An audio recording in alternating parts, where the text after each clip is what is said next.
by in conclusion twaze wano nga juzi waliwo abalwanyeganye wano omuntu omuna nafirawo abalala mukaaga bana balumiziddwa naye abakulu ba poliisi okuva ku poliisi abakungu okuva mu anti-corruption state house anti-corruption unit Brigadier Lukyamuzi ne RDC bonna babadde wano nga bazze okugonjola ensonga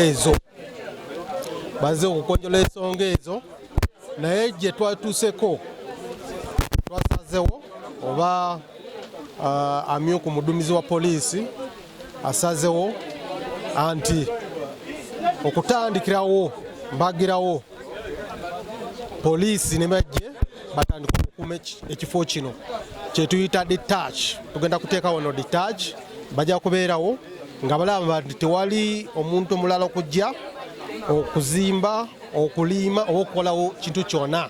Status quo egenda kukola ki okubeerawo eriwo kati.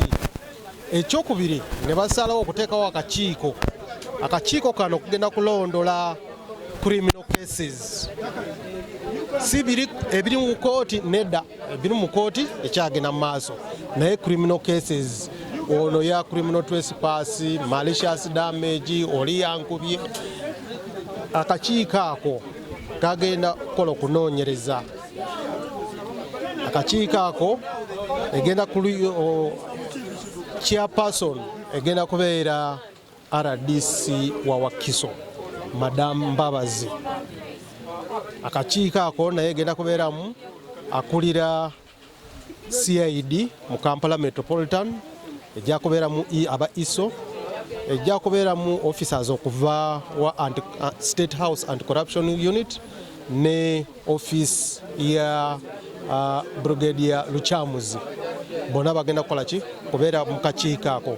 Babawadde ebbanga ya mwezi gumu nga bamaze okukola okunoonyereza n'okukola ki n'okuwandika report. Kati kyeki kibaddewo.